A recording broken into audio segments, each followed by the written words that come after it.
Good morning, students. Myself Adit Solanki. Welcome to Vinapani online classes. This is your third video of this chapter. ये आपके इस chapter की तीसरी video है. And in today's video, we are going to discuss about the heading archaeological sources. Archaeological sources यानी कि पुरातत्वीय स्रोत. Archaeology is a specialized science dealing with the material remains of the past civilization. Sources of archaeology including the remains of buildings, poetry, weapon, ornaments and other antiquities which are of immense value in the reconstructions of the social, cultural and political history of the medieval India. अब archaeological sources होते क्या क्या हैं, पहले हम लोग इसको अच्छी तरीके से समझ लेते हैं. आर्कियोलॉजिकल सोर्सेज से पहले हम लोग आर्कियोलॉजी को समझते हैं. आर्कियोलॉजी वो स्टडी है यानी कि जितनी भी रिमेन्स या जितनी भी पुरानी चीज़ें हैं जो कि हमारे पूर्वज के द्वारा यूज़ की गई हैं किसी टाइम पीरियड में, उनके अध्ययन को आर्कियोलॉजी कहते हैं. और आर्कियोलॉजी में कौन कौन सी चीज़ें आती हैं, जैसे आपके हो गया वेपन्स यानी कि जो उनके हथियार थे, ऑर्नामेंट्स यानी कि वो जो उनके आभूषण थे, पोइट्री, बिल्डिंग्स, ये सभी चीज़ें जो हैं वो आर्कियोलॉजिकल सोर्सेस हैं. सेकेंड हेडिंग है आपकी coins. Coins have given useful information regarding the states of polity and economy during the saltanat and the Mughal period. The coins of Mohammad bin Tughlaq have revealed much about his range and his kingdom. अब coins किस तरीके से हम लोगों की help करते हैं और किस तरीके से वो इन्फॉर्मेशन देते हैं, हम लोग इस चीज़ को समझते हैं. अगर कोई भी राजा है तो वो पहले के राजा क्या, अभी जिससे हम लोग की गवर्नमेंट करती है कि गवर्नमेंट एक ही कॉइन्स को यूज़ करती है बार बार, बट पहले के टाइम में क्या होता था, बहुत ही फ्रीक्वेंटली जो सुल्तान थे या जो भी राजा थे वो बदला करते थे और जो भी नया राजा आता था वो अपने सिक्के चलाता था.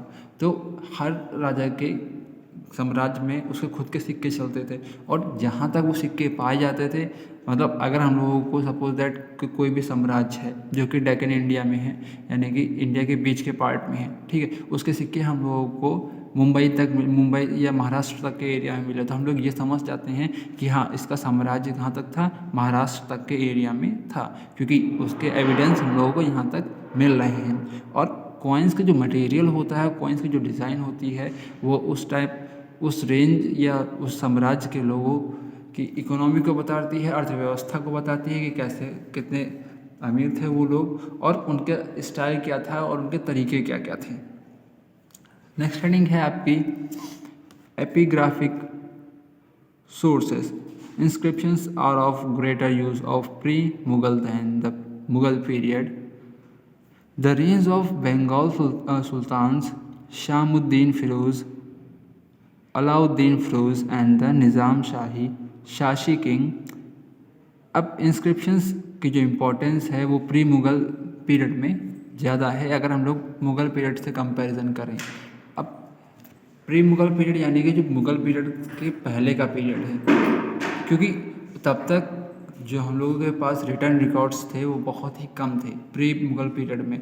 तो उस टाइम पे हम लोगों को इन्फॉर्मेशन का सबसे मेन सोर्स जो था वो इंस्क्रिप्शंस ही था. इंस्क्रिप्शंस होते क्या हैं, पहले हम लोग इसको समझ लेते हैं. किसी भी हार्ड मटेरियल पे सपोज दैट या तो वो रॉक हो सकता है या पिलर हो सकता है या मेटल प्लेट या कॉपर प्लेट, उसमें अगर हम लोग खुरेद की कोई चीज़ लिख रहे हैं या उसको उसकी सरफेस को पेनिट्रेट करके कोई चीज़ लिख रहे हैं, उसको हम लोग इंस्क्रिप्शंस कहते हैं. जैसे कि आप लोग अभी भी अगर इंस्क्रिप्शंस को देखना चाहते हो तो अगर आप मंदिर वगैरह में जाओगे तो मंदिर वगैरह की दीवार में अगर आप जो भी भगवान के श्लोक वगैरह लिखे रहते हैं वो इंस्क्रिप्शंस के तकनीक से ही लिखे जाते हैं, खुरेद के लिखे जाते हैं.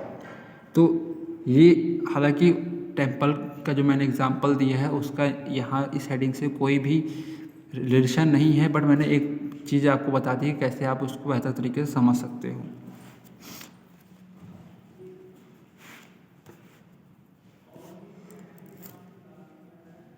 Then your next heading is contact with foreigners. अब फॉरेनर्स यानी कि जो विदेशी यात्री थे उनका क्या इम्पोर्टेंट रोल है उसके बारे में समझते हैं। ड्यूरिंग 700 to 1750 CE का मतलब होता है common era, a number of people यानी such as Arabs, Turks, the Mongols, the Chinese and the Europeans came to the subcontinent being attracted by its wealth. Among such political groups were the early Muslims invaders like Mahmud of Ghazni and Muhammad Ghori. They were followed by other Turks who founded the Delhi Sultanate. अगर हम लोग medieval period की बात करें तो medieval period के दौरान कई जगह से लोग आए इंडिया में। अब उनके यहाँ पे आने की वजह क्या थी? अब उस टाइम तक हम लोगों के देश को सोने की चिड़िया कहा जाता था, यानी कि यहाँ के स्पाइसेस मसाले के लिए ये अपना यानी कि अपना देश जो भारत है वो प्रसिद्ध था। तो उसको देखते हुए और यहाँ की वेल्थ को देखते हुए कई साम्राज्य के जो लोग थे वो यहाँ इस तरफ आकर्षित हुए। एग्जाम्पल के तौर पे आपको पहले ही हमने बता दिया है, the Arabs, the Turks, Mongols, Chinese, Europeans etcetera etcetera, like Mahmud of Ghazni and Muhammad Ghori. ये दोनों लोग इसलिए इम्पोर्टेंट हैं क्योंकि इन्हीं के बाद ही इनके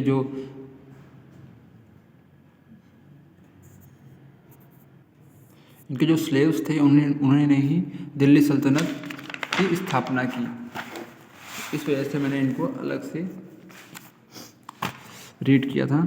इन 1526 में सेंट्रल एशिया का एक ग्रुप जो कि मुगल्स कहा जाता था, उसने मुग़ल एम्पायर की स्थापना की। कहाँ पे? इंडिया में।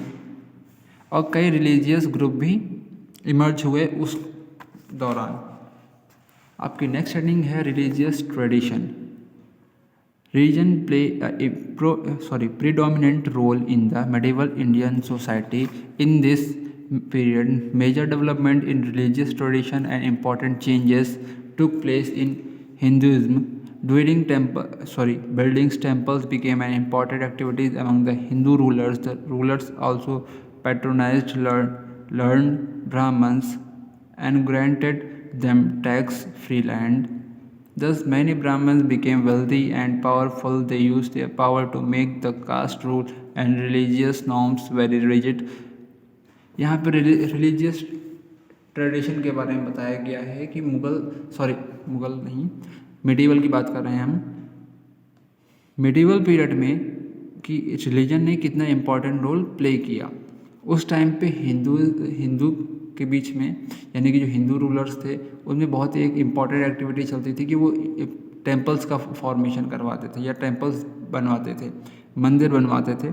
और उस टाइम पे ब्राह्मण्स को यानी कि जो पंडित हैं आज के टाइम पे, उनको बहुत ही ज़्यादा इम्पोर्टेंस दी जाती थी और उनको टैक्स फ्री लैंड भी गिफ्ट की जाती थी, जिससे कि उस पीरियड में जितने भी ब्राह्मण्स थे वो काफ़ी वेल्दी हो गए, धनी हो गए और पावरफुल हो गए। और वो अपने इस पावर को यूज़ करते थे कास्ट रूल को बनाए रखने में और कई रिलीजियस नॉर्म्स को बनाए रखने में। As a challenge to this Brahmana king grouping, a major development to place in the form of emergence of the idea of bhakti. The bhakti movement attracted people from all sections of society. और इस आगे बढ़ के ये एक group बन गए जिन्होंने भक्ति मूवमेंट को स्टार्ट किया। भक्ति मूवमेंट में जितने भी सेक्शंस थे, जितने भी और भी सोसाइटी के लोग थे, उनको अपनी तरफ आकर्षित किया। This was also the period when a new religion called Islam appeared in India. और इसी पीरियड में, इसी समय के दौरान एक नया ग्रुप इमर्ज हुआ जिसको हम लोग आज के टाइम पे इस्लाम नाम से जानते हैं। The merchants, the migrants first brought the teaching of the holy Quran to India. Merchant यानी कि जो ट्रेडर्स होते हैं, जो व्यापारी होते हैं, सबसे पहले उन्होंने ही हॉली कुरान कुरान जो कि एक हॉली बुक है इस्लाम की, उसकी टीचिंग को सबसे पहले इंट्रोड्यूस किया था भारत में। But with the rulers of Delhi सल्तनत इस्लाम बिकेम पॉपुलर इन इंडिया। और दिल्ली सल्तनत के रूलर्स के साथ साथ इस्लाम इंडिया में काफ़ी पॉपुलर हो गया। Another tradition that came from West Asia was the Sufi tradition, the Bhakti and the Sufi.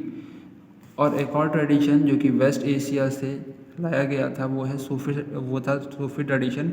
और मिडिवल पीरियड के दौरान दोनों ही काफ़ी प्रचलित हुए, भक्ति मूवमेंट भी और सूफी मूवमेंट भी। आज की वीडियोस में हम लोग इतना ही पढ़ेंगे और आपको इस चैप्टर्स की PDF को सेंड कर दिया जाएगा आपके ग्रुप में, आप उसको कंप्लीट कर लीजिएगा। Thank you.